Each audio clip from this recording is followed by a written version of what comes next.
Yo, yo, Feel Black, Creative Drive.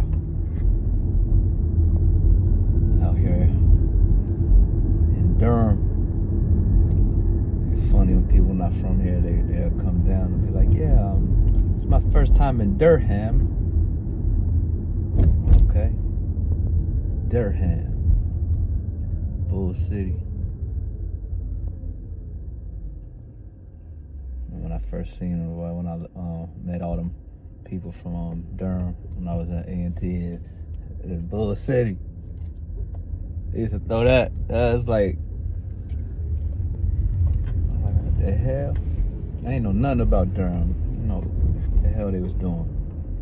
Bull City, okay. And it's wild because like Durham Bulls, the famous movie Bull Durham, I still haven't seen it. I need to see it. I gotta see it. It's like when I lived in Baltimore, when I first got there, it was like, Dave, Big Dave was like, yo, man, you seen The Wire? I said, yeah. He said, after you live here a few years, watch it again. Man, when I watched it again, it was so ill. I ended up living in like one of the areas where they filmed part of it. And man, that shit was dope watching it, because you would see like all the different places they were at. You know, some of the places weren't there anymore, but you know, the areas and everything was like, damn, the way they talk, everything about that show was so fucking real.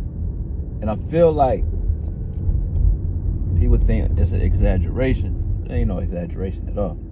They could have fucking showed more. And they said when the show first came out, well, I read somewhere that it was really just supposed to be about the cops, and really not so much about like going into Marlowe and, you know what I'm saying, everybody else's story. Is supposed to be more like centered around the police aspect of it. Yeah, that show, that's definitely one of the greatest shows ever.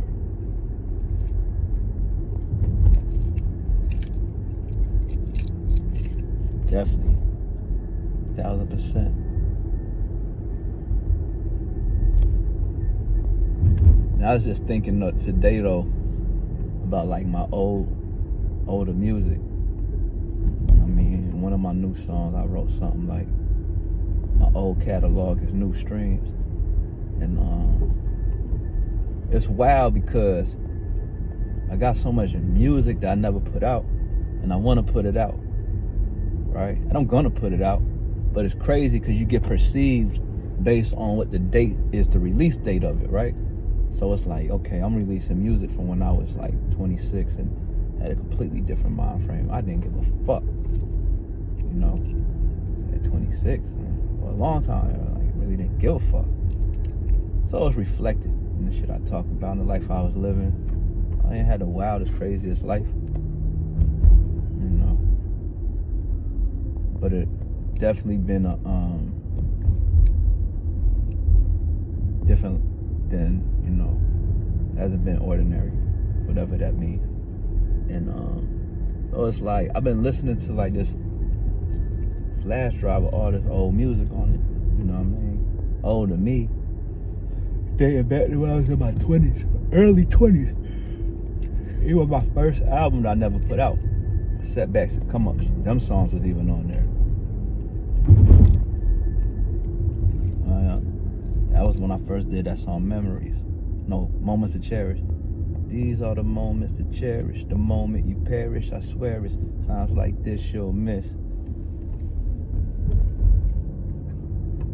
That song was a good one to write at such a young age. Because it's like, when you think about the worst times of life, there's still shit you miss about that period of time. It might have just been like stepping outside your damn side door and hyping the black and out and smoking the black while you was sipping on a fucking deuce or some goddamn whatever you was drinking, you know what I mean? That and your cheap beer, you know what I mean? That playing music, you know what I mean? That could have been like the piece. It could be a little thing, you know what I'm saying? Like a little thing, like maybe during that time you used to go over one of your friend's house, and you always remember when a certain person would pull up. And when the vibe would just be crazy, based on whenever the certain person would pull up to the environment, it just lifted the whole environment up. It could be a show you used to watch during that period. One of the periods that was like not the best time was the period, but the Dave Chappelle show was out. So it's like, yo, during that period of time, like Dave Chappelle show, that shit would come on. It didn't matter where you was at. If you was somewhere and you had to leave, and that show was about to come on, wherever you was at, I'd be like, hey, don't be in a rush. You could just chill here, watch the show. Could have just been going to grab a bag of weed real quick. About to head out. Like, damn, about to be late for the show. Shit, yo. Watch the show here. You could go ahead and roll up here and watch the show. You feel me? It'd be little moments, you know what I mean?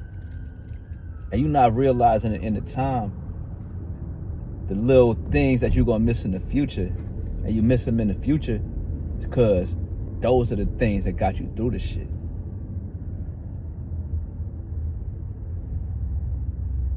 Like, I remember, like, riding around, so, like, Frank would be at the crib, so, like, and we would go out. Frank never went out, you know what I mean? So we would go out, he'll be at the crib making beats the whole time we out. By the time we get back, he got down playing beats. Next thing you know, we burning beats, and now we in the car riding around listening to beats. I miss that shit, man. You know what I mean? Like, we had to burn them shits to CD, and then we could ride around listening to them shits. And come up with songs and shit. Just be little shit. So it'd be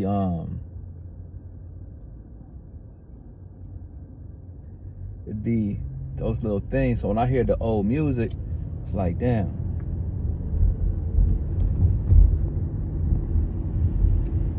As much as I evolve, I'm still just a man, you know what I mean? And I'm just like, there's parts of me when I hear it, it's like, damn, that person's still here. Just not, that person ain't in control. But it's like the remnants, And it's even like working on this new album, right? N-Tone, he kept joking with me. He says, man, yo, Phil, I ain't trying to get you back on your bullshit. I don't want you to get back on your bullshit, because I know you've been growing, you evolving as a man. You trying to, trying to do good. You want to just, you know what I mean? Like, not that I was ever a bad guy, but it's like, when you just try to do better. You know what I'm saying? Like, and he keep joking. But it's like, now I'm understanding what he means, because when you make a certain songs and certain records, you go into that mode of the feeling that you had when you was going through that shit.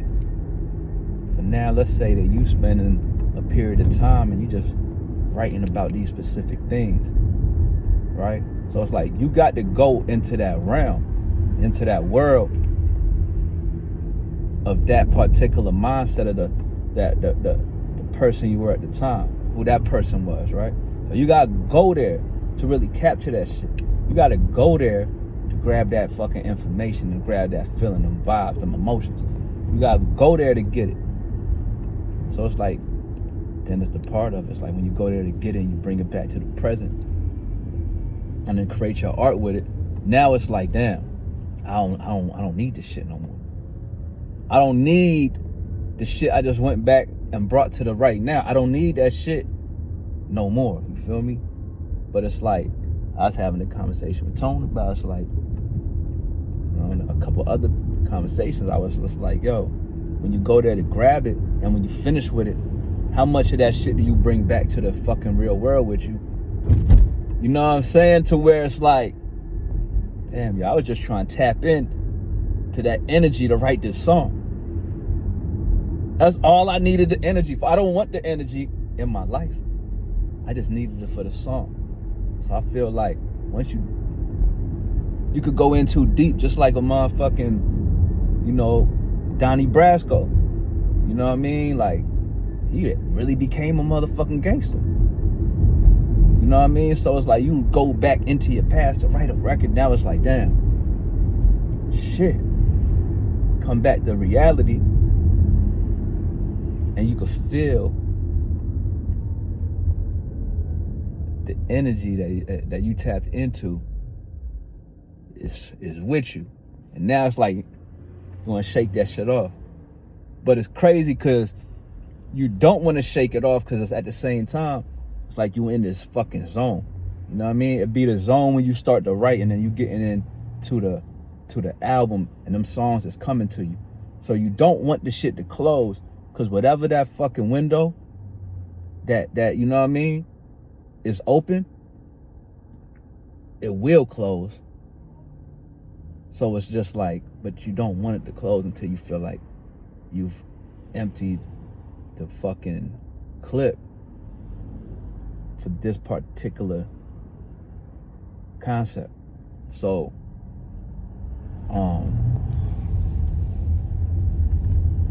I'm just gonna have to hold on for a little minute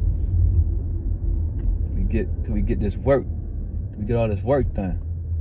And when we get the work done, yeah, I'm like, yeah, man, yeah, y'all could go head on. But for now, you know, if I gotta, it's wild, yo. You know, one of the songs I said, I'm running from demons of my past. You feel me? Like, and when I face them all, I hope somehow to find you. And it's just one of those things to where it's like,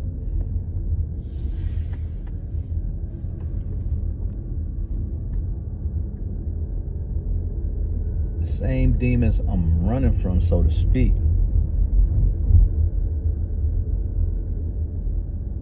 are the reason I'm even making this album, even able to make this album, is based on all the shit that fucking has caused me pain in the past. Which is crazy. Because without the pain in the past and all the bullshit, the adversity and the, you know what I mean, the bad times, I wouldn't even be creating this. That's why I be thinking, there's like, well, certain things I wanted to do as I was young. And I think about it, man, and I be like, man,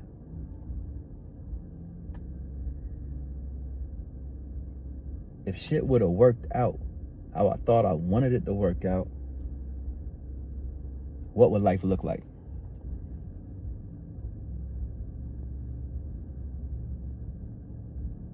Because the things I'm proudest of wouldn't exist if my life would have went according to the plan that I wanted to happen.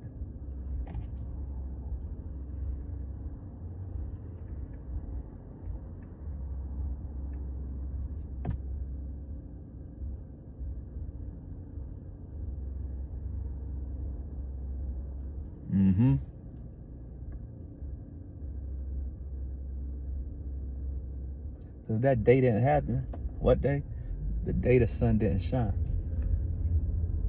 If the sun would have shined that day, if there was a sunrise that day and the sun did shine that day, what won't be creating this shit. You know what I mean?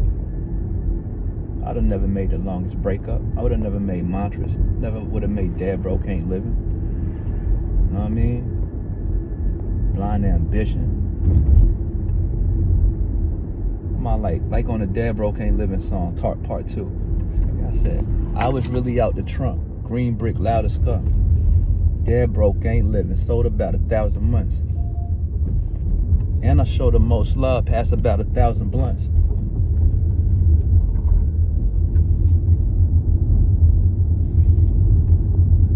Wanna know who the weakest figure, who the loudest one? I know I got some proud parents, really I'm the proudest son. I admit I played the pawn a minute, now the crown is won. But it just be like, I said, thanking God for all these trips around the sun. It's just like, you know, I would never be able to come up with this shit if all them days was sunny.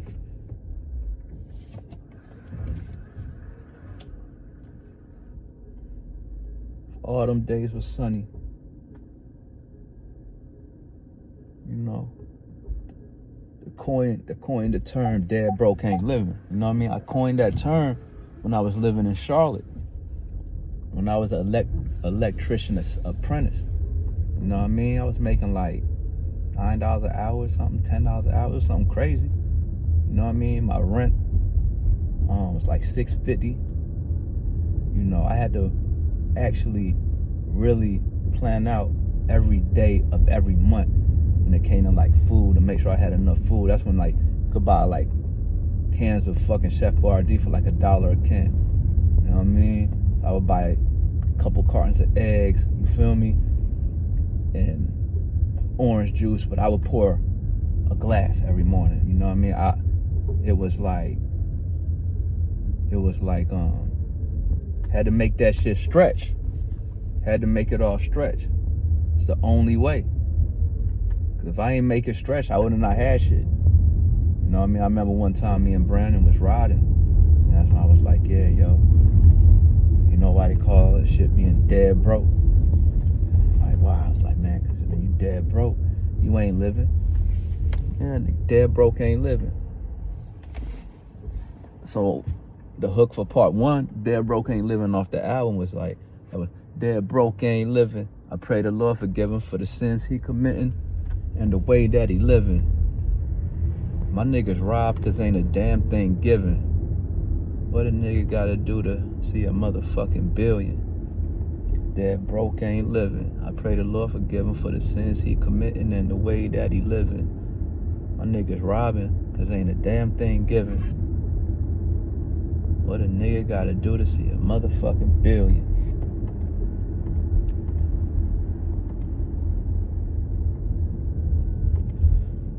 And it's just, you know, the perspectives.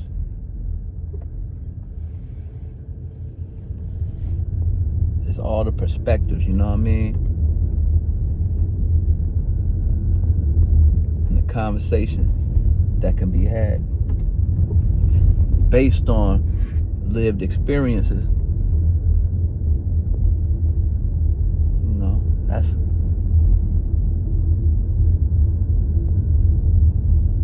like the most tangible intangible. Is your ability to communicate with a multitude of people with a wide range of varying experiences. And but yeah, I'm gonna get at y'all. Peace.